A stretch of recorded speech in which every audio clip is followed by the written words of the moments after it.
نحمدہ ونصلی علی رسولہ الکریم اما بعد۔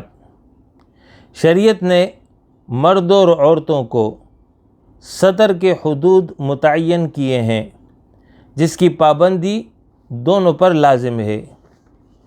اس کی تفصیل یہ ہے کہ مرد کا سطر ناف سے گھٹنے تک ہے۔ یہ بدن کا حصہ کسی کے سامنے ظاہر کرنا اس کے لیے جائز نہیں ہے، نہ مردوں کے سامنے نہ عورتوں کے سامنے۔ جبکہ عورت کا سطر اس میں تفصیل ہے۔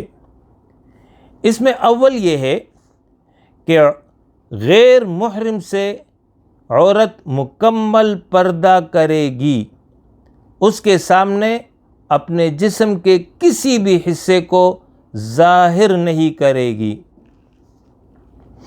دوسرا یہ ہے کہ عورت دیندار عورت کے سامنے ناف سے گھٹنے تک اس کو چھپائے گی، اس کا تو سطر ہے، لیکن اس کے علاوہ باقی حصہ اگر ظاہر کر دے تو گناہ نہیں ہے۔ شرط یہ ہے کہ دیندار عورت ہو۔ باقی جو وہ عورتیں جو اجنبی ہیں یا جن کے بارے میں یہ گمان غالب ہو کہ وہ جو ہے جاسوسی کریں گی، یعنی عورت کے جسم کے بارے میں کہیں پر جو ہے تفصیل بیان کریں گی، تو ان کے سامنے جسم کو اسی طرح ڈھانپ کر رکھے گی جس طرح مردوں کے سامنے ڈھانپ کر رکھتی ہے۔ جبکہ ایک عورت دوسری عورت کے ناف سے گھٹنے کے درمیانی حصے کے ما سوا باقی جسم کو دیکھ لے تو یہ اس کے لیے گناہ نہیں ہے۔ تیسری قسم، عورت کا محارم مردوں سے سطر میں یہ اعضاء داخل نہیں ہیں۔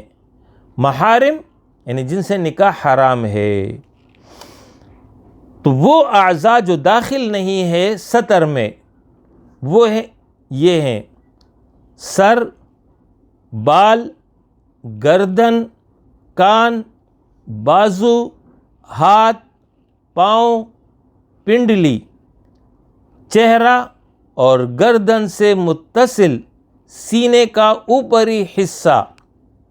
یہ عورت اپنے محارم مردوں کے سامنے ظاہر کر سکتی ہے، لیکن یہ اجازت بھی اس وقت ہے کہ جب فتنے کا اندیشہ نہ ہو۔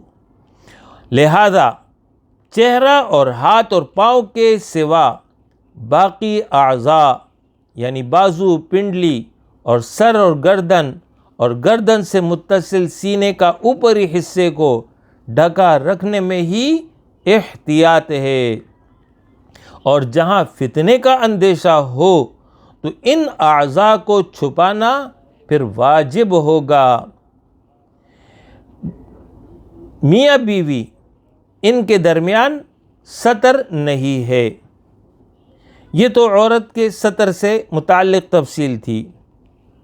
عورت کا غیر محرم مرد کو دیکھنا، اس حوالے سے اول یہ ہے کہ تمام ائمہ کا اتفاق ہے کہ اگر یہ دیکھنا فتنے کے ساتھ ہو، یعنی اس کے نتیجے میں شہوت غالب آ رہی ہے، اس کی طرف دھیان جا رہا ہے، تو پھر اس صورت میں تمام ائمہ کے نزدیک بالاتفاق عورت کو کسی غیر محرم مرد کا دیکھنا حرام ہے، ناجائز ہے۔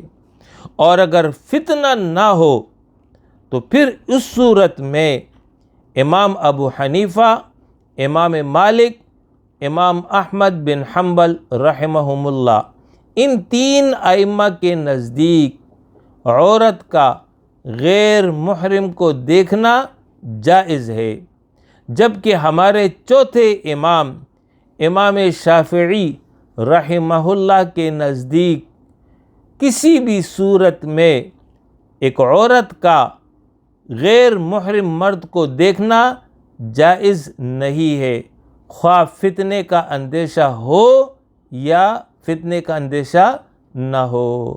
وآخر دعوانا ان الحمد للہ رب العالمین۔